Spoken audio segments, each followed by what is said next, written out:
여러분, 부부가 가정 생활하는데 남편이 나를 사랑한다, 혹은 아내가 나를 사랑한다, 라는 것을 생각하지 못하면 가정 생활이 피곤해집니다. 남편이 정말 나를 사랑하는가? 아내가 나를 사랑하는가? 이게 확신이 들지 않으면 가정 생활이 피곤해진단 말이에요. 그 자꾸 사랑을 확인하려고 그런다면 당신 나를 사랑해? 당신 나를 사랑해? 서로 피곤해진단 말이죠. 그런데 남편이 정말 나를 사랑하는구나, 아내가 나를 사랑하는구나, 이걸 확실하게 알게 되면 가정 생활이 평화로운 거예요. 그렇지 않겠어요? 어떤 어려움이 있어도 그래, 남편이 나를 사랑하는데, 아내가 나를 사랑하는데, 우리가 그런 사랑 안에서 살아가는데, 이 사랑이라고 하는 단어가 굉장히 추상적인 개념이긴 하지만 그것이 굉장히 우리 안에 들어서 힘이 된단 말이에요. 능력이 된단 말이죠. 하나님이 그런 사랑을 여러분이 인식하고 살기를 원하시는 것입니다. 하나님 나를 사랑하시지, 하나님 내게 사랑을 부어주셨지, 하나님이 넘치도록 부어주셨지, 그러니 그 사랑이 내 안에 있지, 내가 사랑을 가지고 있지, 받고 있지, 누리고 있지, 실제적으로 그런 생각 가지고 하나님이 나를 사랑하신다는 걸 인정하고 인식하고 그 속에서 하나님의 사랑을 고백하고 하나님께 영광 돌리는 삶으로 흘러가기를 원하신다는 것입니다. 바울이 그런 생각을 가지고 여러분에게 말씀을 강조하고 있습니다. 여러분, 하나님이 여러분을 엄청 사랑합니다. 그러니까 하나님 사랑을 느끼십시오. 하나님 사랑을 경험하십시오. 하나님 사랑을 누리십시오. 그 말이란 말이에요. 하나님 사랑이 내 안에 넘치게 됐다는 건 무슨 말이냐면 내가 하나님의 사랑에 딱 붙잡히게 됐다는 뜻이에요. 내가 하나님의 사랑에 붙잡히게 됐다. 다르게 표현하면 하나님의 사랑이 내 마음을 붙잡고 나의 삶을 붙잡았다, 그런 뜻이에요. 5절을 보면 5절의 말씀이 이렇게 나갑니다. 소망이 우리를 부끄럽게 하지 않는다.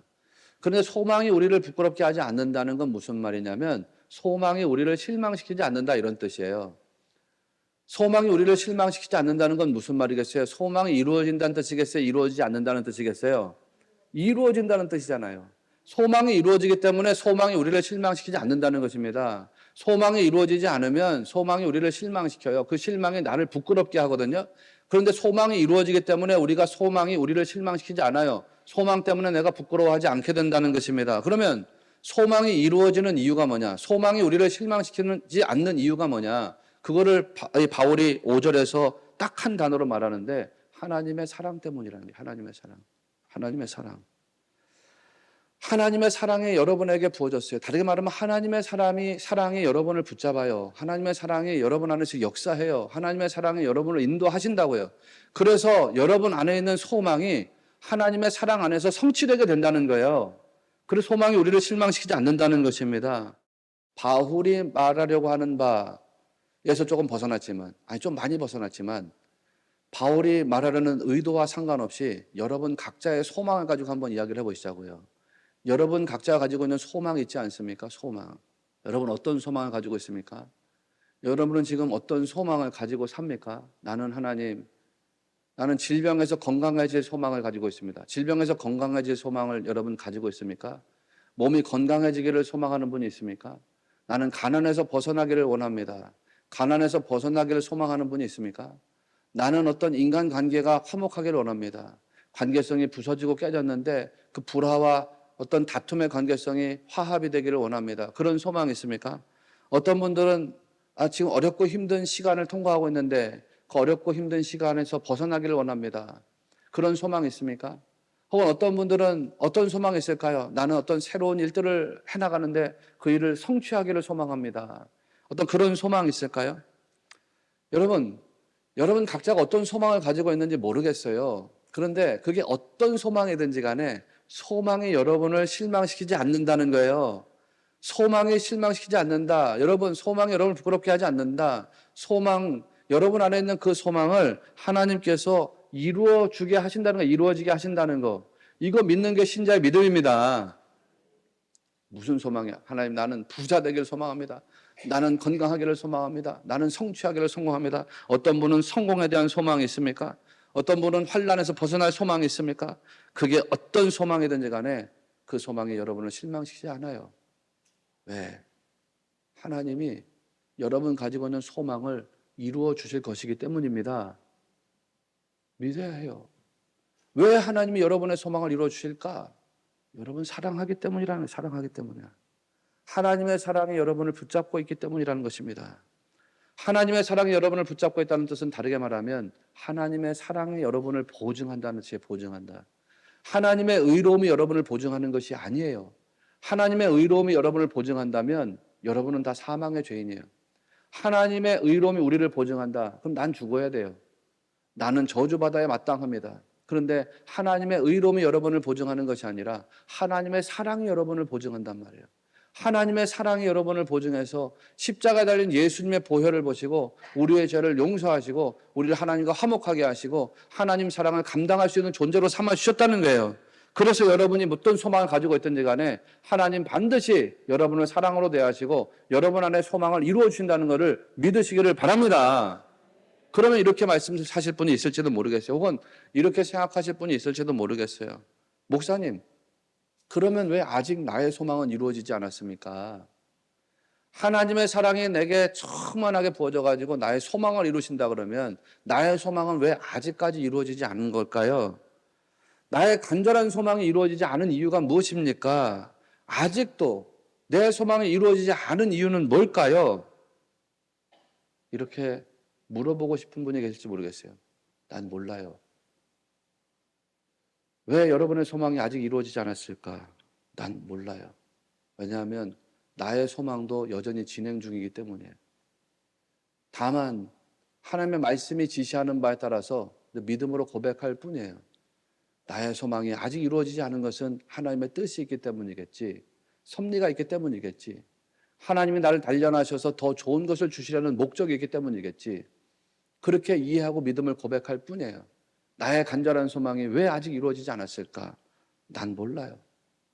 나의 개인적인 소망, 여전히 성취되지 않았다고 말씀드렸습니다. 내 영혼은 여전히 갈망이 있어요. 내 영혼은 여전히 갈급하고 나의 소망조차도 여전히 진행 중인 것이 많아요. 예를 들면 교회에 대한 나의 소망은 아직 이루어지지 않았어요. 하나님께서 우리 교회를 생각할 때 내 개인적으로 가졌던 소망, 그만한 소망의 큰 부흥이 아직 우리 교회에 일어나지 않았어요. 성도들은 여전히 변화되고 있는 중이에요. 내 개인적인 소망에 따라서 우리 성도들이 이렇게 되었으면 좋겠는데 라고 하는 그 개인적인 소망이 있지만 그것은 여전히 진행 중이에요. 변화된 사람도 있지만 변화되지 않은 사람들도 여전히 존재하고 있어요. 여러분, 그렇지 않겠어요? 내가 여러분에게 이런저런 이야기를 하지 않습니까? 우리 기도에 함께 합시다. 기도에 함께 하자는 게 여러분 기도회를 합니다. 기도에 함께 기도합니다. 이렇게 성경 공부합니다. 뭘 이야기하면은 그거 나 혼자 하겠다는 뜻이겠어요? 우리 언제부터 기도회 합니다. 그럼 내가 기도회 할 테니까 여러분은 알아서 각자 살면서 잘 사십시오. 그런 뜻이겠어요? 아니죠. 아니죠. 기도회를 합니다. 그러면 여러분 기도회 하니까 함께 와서 같이 기도합시다. 이런 뜻이에요. 성경 공부합니다. 그럼 나는 성경을 가르칠 테니까 여러분은 각자 집에서 성경 열심히 읽으십시오. 그런 뜻입니까? 아니죠. 내가 성경 공부를 합니다. 여러분이 하고 싶은 말이 있으니까 와서 같이 성경 공부합시다. 전도하겠습니다. 그러면 목사님 혼자 알아서 전도하라는 뜻입니까? 아니죠. 우리 같이 전도합시다. 이런 뜻이잖아요. 그렇죠. 내가 여러분에게 이런 이야기 저런 이야기 하면 그 이야기를 듣고서 같이 하기를 원한단 말이에요. 같이 하기를 원한다. 그런 맥락에서 이야기한단 말이죠. 그 나의 소망은 아직도 진행 중이에요. 여전히 교회는 나의 소망처럼 큰 부흥이 일어나지 않았고 성도들은 지금 변해가고 있는 중이에요. 그럼에도 불구하고 나의 소망이 부끄럽지 않은 이유가 무엇입니까? 나의 소망이 부끄럽지 않은 이유가 뭐예요? 목사님의 소망은 아직 이루어지지 않았군요. 목사님의 소망은 성취되지 않았군요. 목사님의 소망은 아무것도 된 것이 없군요. 그렇기 때문에 목사님은 부끄럽군요. 목사님의 소망은 부끄러운 것이로군요. 목사님의 소망은 목사님을 자꾸 실망시키는군요. 라고 말할 수 없는 이유가 뭐예요? 나의 소망이 아직 이루어지지 않았고 나의 소망이 여전히 진행 중이지만 내가 무엇을 믿기 때문에 나의 소망이 부끄럽지 않냐? 난 하나님의 사랑을 믿기 때문에 나의 소망이 부끄럽지 않은 거예요. 하나님을 믿기 때문에, 하나님의 사랑을 믿기 때문에 그 하나님의 사랑이, 하나님의 인도하심이 내 안에 있는 소망을 반드시 이루실 것을 믿기 때문에, 하나님의 시간 속에서 이루실 것을 믿기 때문에 나의 소망은 부끄럽거나 실망이 되는 게 아니라고요. 여러분도 마찬가지인 것입니다. 고난을 사는 사람이 있고 시련을 사는 사람이 있어요. 가난 속에 사는 사람이 있고 질병 속에 사는 사람이 있어요. 그런데 여러분, 우리에게 중요한 것은 내가 고난 중에 있느냐 시련 중에 있느냐 가난한 중에 있느냐 질병 중에 있느냐라는 게 중요한 게 아니에요. 그 어느 삶 속에서라도 하나님의 사랑이 여러분과 함께 하신다. 하나님의 사랑이 나와 함께 하신다. 그것이 가장 중요한 진리이고 사실인 것을 믿으시기를 축원합니다. 그래서 여러분의 소망을 이루어 가신단 말이에요. 이루어 가신다고요. 소망을 이루어 가셔요. 무슨 소망이든지 간에 그걸 이루어 간단 말이에요. 인간은 연약해요. 우리 본성은 약하거든요. 인간의 연약한 본성에 대해서 바울이 뭐라고 말합니까? 오늘 로마서 5장 말씀 보면 6절, 8절, 10절에서 바울이 고백하는 인간의 본성적 모습이 나오잖아요. 6절에서는 뭐라고 합니까? 우리가 아직 연약할 때예요. 8절에서는 우리가 아직 죄인 되었을 때예요. 10절에서는 우리가 원수 되었을 때, 원수. 원수 잘 아시죠? 에크드로스라 그랬잖아요. 맞은편에 있는 거. 하나님과 같은 편에 있는 자가 아니라 하나님 맞은편에서 하나님을 대적하는 거. 그게 원수란 말이죠. 그런 상태에 있을 때예요. 그런 상태에. 이 로마서 5장에서 가장 중요한 단어를 꼽아라 그러면은 아마 헬라어로는 에티라는 단어를 꼽을 수 있을 겁니다. 우리말로는 아직이라는 단어로 번역됐는데 아직 연약할 때, 아직 죄인 되었을 때 그거거든요. 그거. 그때에 하나님이 어떻게 하셨느냐? 바울이 그때 어떻게 하셨다는 거예요? 그리스도께서 우리를 위하여 죽으심으로 해요. 그때 아직이라고 하는 단어가 우리의 과거와 현재를 너무나도 분명하게 설명해 주고 있습니다. 아직 연약할 때, 아직 죄인 되었을 때 우리의 과거는 어땠다는 거예요? 우리의 과거는 연약했었다는 거예요. 우리의 과거는 죄인이었다는 거예요. 우리의 과거는 원수였다는 거예요, 하나님과. 그런데 그것이 우리의 과거인데 지금은 어떻다는 거예요, 지금은. 지금도 죄인이고 지금도 연약하고 지금도 원수라는 것입니까? 아닙니다. 아직 그때는 죄인이었고 아직 그때는 연약했고 아직 그때는 하나님과 원수였지만 지금은 여러분이 죄인이 아니라 하나님께서 의롭다고 여겨주시는 하나님의 백성인 줄을 믿으십시오. 그때는 하나님과 원수였지만 지금은 하나님의 말씀이 여러분 안에 있어서 하나님 말씀을 끌어안고서 하나님과 같은 편에 서 있는 자들인 줄을 기억하시기를 축원합니다. 그래서 우린 연약하지 않아요. 과거는 연약했지만 지금은 연약하지 않아요. 왜? 내 안에 말씀이 살아있기 때문이에요. 내 안에 능력자이신 예수님이 살아계시기 때문입니다.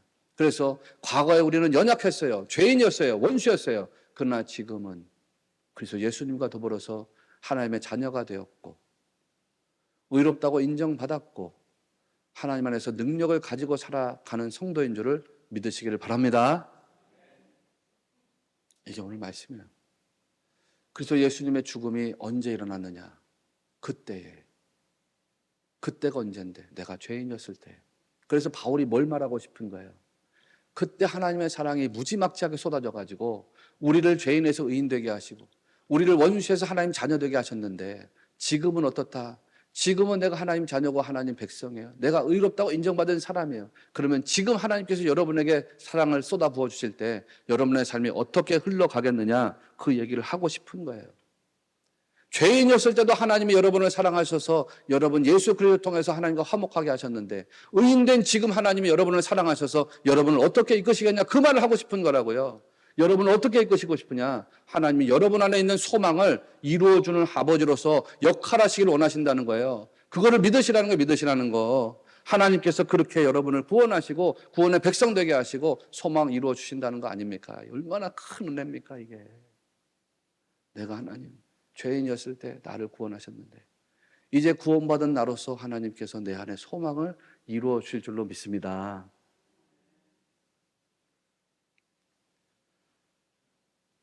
그거예요. 9절을 보세요. 9절. 그러면 이제 우리가 그의 피로 말미암아 의롭다 하심을 받았으니 더욱 그로 말미암아 진노하심에서 구원을 받을 것이라. 이 말씀이 그 얘기를 하고 있는 거예요. 우리가 죄인이었을 때 그리스도의 피로 우리를 의롭다고 인정해 줬습니다. 하나님이. 그 그리스도의 피값으로 하나님께서 우리를 용서해 주셨습니다. 그 일이 언제 일어난 거냐면 우리가 죄인이었을 때 일어난 일입니다. 그러니까 그 다음이 뭐예요? 그로 말미암아 진노하심에서 구원을 받을 것이라. 죄인이었을 때 하나님이 우리를 화목하게 하셨으니 의인된 지금 우리에게 확실하게 구원을 베풀어 주실 겁니다. 여러분 여기 보면 9절에서 구원을 받을 것이라고 하는 말은 분명히 미래 시제로 되어 있습니다. 이 미래 시제인데 헬라어 문법에서 굉장히 중요한 개념 하나가 있어요. 그 헬라어 문법에서는 미래 시제로 사용될 때 이게 단순 미래를 말하는 게 아니에요. 그냥 미래, 될 수도 있고 아닐 수도 있다는 얘기를 하는 게 아니라 이게 미래 시제로 나가면 반드시 필연적으로 그렇게 될 거야라고 하는 미래를 말하는 거예요. 단순 미래가 아니야. 그러니까 여기서 말할 때 구원을 받을 것이니는 분명히 미래시지만 여러분 하나님께서 여러분을 반드시 구원하신다는 겁니까? 구원할 수도 있고 구원 안 할 수도 있다는 뜻이겠습니까? 반드시 하신다는 거예요. 반드시. 하나님이 여러분을 사랑하신다는 거. 그래서 믿어야 됩니다. 우리가 어떻게 살아야 될까? 우리가 어떻게 살아야 될까? 하나님 나를 사랑하신다는 믿음을 가지고 살라는 거. 믿음. 하나님 나를 사랑하신다는 믿음. 의심하지 말라는 거죠. 의심하지 마. 제가 지난주에도 말씀드렸지만 야고보서 1장 5절과 6절에 사는 말이 뭡니까? 저지난주에 야고보서 1장 5절에 6절 하는 말이 오직 믿음으로 구하고 조금도 의심하지 마라. 의심하는 자는 바람에 밀려 요동하는 배와 같다. 여러분, 의심하지 말라는 게 뭘 의심하지 말라는 거라 그랬어요? 하나님이 내게 기도한 대로 주신다는 걸 의심하지 말라는 뜻이 아니라 그랬지요. 믿음으로 구하고 하나님은 신실하신 분이니 좋은 것을 주시는 아버지라는 것을 의심하지 말라는 거예요. 여러분의 아버지가 좋은 것으로 여러분에게 주신다. 여러분 하나님이 여러분을 사랑하셔서 내가 구한 것보다 더 좋은 것으로 주시는 하나님, 신실하신 하나님이다 라는 사실에 대해서 의심하지 말자는 거예요. 의심 없이 신앙생활하자. 그러니까 우리가 하나님이 나를 사랑하신다는 것도 의심하지 말라는 거예요. 집에서 부부가 결혼생활 해가지고 사는데 남편이 자꾸 아내가 나를 사랑하나 의심해요. 아내는 남편이 좀 나를 사랑하나 자꾸 의심한단 말이에요. 이 남편이 아내를 자꾸 의심하는 거를 뭐라 그래요? 병이라고 그러죠, 병. 그걸 무슨 병이라고 그래요? 의처증. 아내가 남편이 나를 사랑하나 이거 자꾸 의심하는 걸 뭐라 그래요? 의부증이라고 그러잖아요, 의부증. 의심하고 살아가면은 화평이 없습니다. 의심하고 살아가면 행복이 없습니다. 하나님이 여러분 이 세상 살아가면서 의심으로 살기를 원하는 게 아닙니다. 찰스 스펄전 목사님이 말했잖아요. 우리는 믿음으로 구원받았으니 믿음으로 살아야 됩니다. 하나님이 바로 그걸 원합니다. 구원을 믿음으로 받았습니다. 이 세상 살아가는데도 믿음으로 살기를 원한다는 거죠. 하나님이 나를 사랑하신다. 의심하지 말라는 거예요. 하나님이 나를 사랑하신다. 믿으시라는 거예요. 믿으시라. 하나님 앞에 나와가지고 하나님 나를 사랑하시는군요. 네, 그렇습니다. 그러면 여러분, 하나님 나를 사랑하면서 왜 나를 이렇게 합니까? 하나님 나를 사랑하신다고 하면서 나를 왜 이렇게 대우합니까? 나 왜 이렇게 처우합니까? 하나님 나를 사랑한다고 하면서 하나님께서 나한테 왜 이렇게 무거운 짐을 주십니까? 왜 이렇게 힘들게 하십니까? 뭐 그렇게 말하고 싶은 분 있으세요? 말하고 싶으면 하란 말이 하라고. 하나님 사랑하고 하나님이 나를 사랑하신다고 믿는데 성경에 하나님이 나를 사랑하신다고 했는데 하나님 나를 사랑하신다고 하면서 나 왜 이렇게 인생 힘들게 합니까? 나 왜 이렇게 힘들게 하고 나 이렇게 무거운 짐을 지게 하고 나 이렇게 고통스럽게 하고 나 이렇게 아프게 하고 막 왜 그러시냐고 그렇게 말하고 싶으면 와서 이야기하세요. 성전에 와가지고 통곡하면서 이야기하시라고. 여러분 와가지고 하나님 앞에 토설하지 말라는 거 아닙니다. 괴롭고 힘들면 와서 이야기하시라고. 하나님이 그러면 여러분 어떻게 할까요? 여러분 막 혼내겠습니까? 쓸데없는 얘기 하지 말라고 하나님 막 그러겠습니까? 나 안 그러실 것 같은데. 나한테는 안 그러시던데요. 따지고 묻고 싶으면 하나님한테 와서 따지고 물으세요. 와가지고 여러분 와서 물으세요. 그냥 하나님한테 소리 지르고 싶으면 와서 소리 지르세요. 하나님 왜 그러신 거예요? 도대체 왜 그러신 거예요? 나는 그러면 우리 사랑하시는 하나님, 나를 긍휼히 여기시는 하나님이 여러분 한 사람 한 사람에게 다 설명해 주실 것이라고 믿습니다. 깨닫게 하실 거란 말이에요. 이래서 그래. 그러니까 인내하자. 너 혼자 가는 거 아니잖아. 나하고 같이 가는 거잖아. 존 웨슬리가 이 세상을 떠나면서 했던 마지막 말씀이 좋은 것 중에 가장 좋은 것은 하나님이 나와 함께 하심이라 그랬어요. 이 세상 살면서 좋은 것들 다 따져보니까 제일 좋은 게 뭐냐? 하나님이 나와 함께 하셨대요. 하나님 함께 하셨다.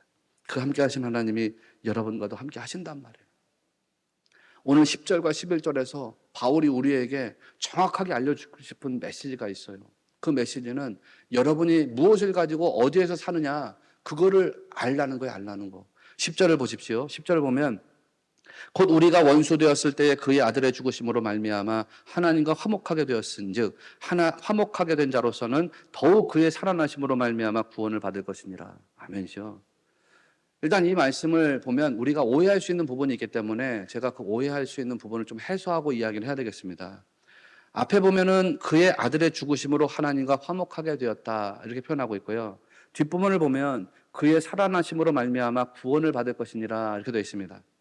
이것도 미래 시제로 되어 있으니까 헬라 문법상 중요한 개념이 미래 시제는 반드시 된다는 거니까 우리가 반드시 구원받는다는 거예요. 구원이 우리에게 이루어진다 이런 뜻이에요. 그런데 우리가 이 말씀을 우리말 성경을 평면적으로 읽을 때 오해할 수가 있어요.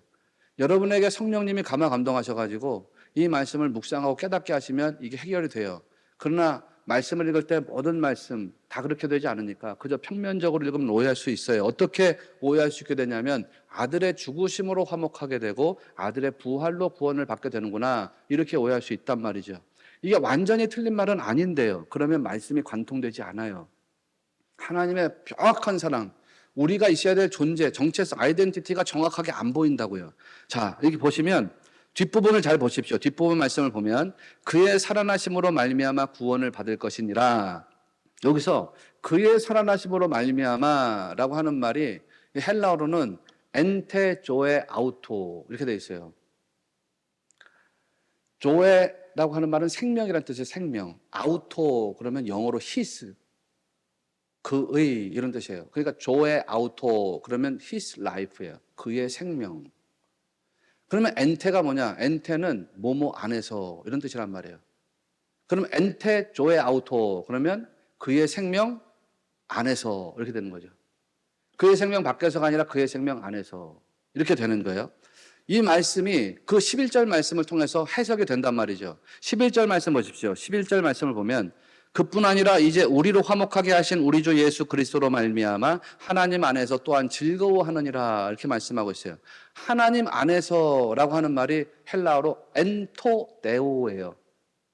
엔테 조에아우토 엔토데오 똑같은 표현이란 말이에요. 엔토데오 그러면 엔토는 뭐뭐 안에서 그러니까 엔토데오 그러니까 하나님 안에서 엔테 조에아우토 그러니까 엔테 뭐뭐 안에서니까 his life 그의 생명 안에서 이렇게 해석이 돼요. 자 보면 10절 말씀을 다시 와서 보십시오. 우리가 원수 되었을 때 그의 아들의 죽으심으로 말미암아 하나님과 화목하게 되었은즉 화목하게 된 자로서는 더욱 그의 생명 안에서 구원을 받을 것이니라. 우리의 존재가 어디에 있는 것이냐면 우리의 존재가 그의 생명, 즉 예수님의 생명 안에 있다는 거예요. 여러분의 생명이 예수님의 생명 밖에 있다는 것입니까? 안에 있다는 것입니까? 안에 있어요. 야, 예를 들어서 여러분 그림으로 그려보세요. 이 예배당이 예수님의 생명이라고 생각해 보시죠. 예수님의 생명. 여러분이 예수님의 생명이라고 하는 이 예배당 안에 앉아 있습니다. 여러분이 예수님의 생명 안에 있단 말이에요. 그러면 여러분의 생명은 어떤 생명이 되는 것입니까? 예수님의 생명이 되는 거예요. 여러분 예수님 생명 안에 있기 때문에 여러분은 예수님의 생명인 줄을 믿으시기를 축원합니다. 그러면 예수님의 어떤 생명이냐? 무덤 이전의 생명이냐? 무덤 이후의 생명이냐? 이게 중요하잖아요. 예수님의 생명인데 무덤 이전의 육신의 생명이 아니라 무덤 이후의 부활의 생명인 거예요. 그러니까 여러분이 예수님의 생명 안에 있다는 건 다르게 말하면 여러분이 부활의 생명 안에 있다. 더 적극적으로 말하면 여러분이 부활의 생명을 가지고 있다 이런 뜻입니다. 여러분은 부활의 생명을 가지고 있습니다. 그래서 여러분이 예수님 안에 있기 때문에 여러분은 심판을 통해서 지옥의 영벌로 가는 것이 아니라 천국의 영생으로 가게 된다는 것을 믿으시기 바랍니다. 우리의 삶이에요. 그렇기 때문에 우리가 어떻게 살아야 되느냐? 11절 말씀 보니까 하나님 안에서 카우코메다 하라는 거예요. 하나님 안에서 즐거워해라. 카우코메다 즐거워한다, 기뻐한다, 자랑한다. 하나님 안에서 그렇게 살으래요. 왜 그렇게 해야 돼요? 왜 우리가 하나님 안에서 기뻐해야 돼요? 왜 우리가 하나님 안에서 즐거워해야 돼요? 우리 안에 두 가지가 있기 때문입니다. 하나는 우리에게 부활의 생명이 있기 때문입니다. 아멘이세요? 두 번째는 우리 안에 소망을 이루시는 하나님. 하나님께서 우리의 소망을 이루실 것이기 때문입니다. 그래서 우리는 즐거워해야 돼요. 여러분 안에는 부활의 생명이 있고 여러분 안에 있는 소망이 무엇이든지 간에 하나님은 그 소망을 하나님의 은혜와 능력과 권세로 이루시는 하나님으로서 역사하신다는 거예요. 믿으십시오. 그래서 즐거워하라. 힘이 들고 괴로우면 하나님 앞에 나와서 토설하세요. 나 왜 이런 거냐고. 그때 하나님 여러분에게 설명하실 거예요. 그리고 여러분에게 위로하실 거예요. 그리고 여러분을 능력 주실 거예요. 그리고 마침내 하나님이 여러분의 삶에 소망이 실제가 되게 하실 거란 말이에요. 그래서 우리의 소망은 부끄러운 것이 아닙니다.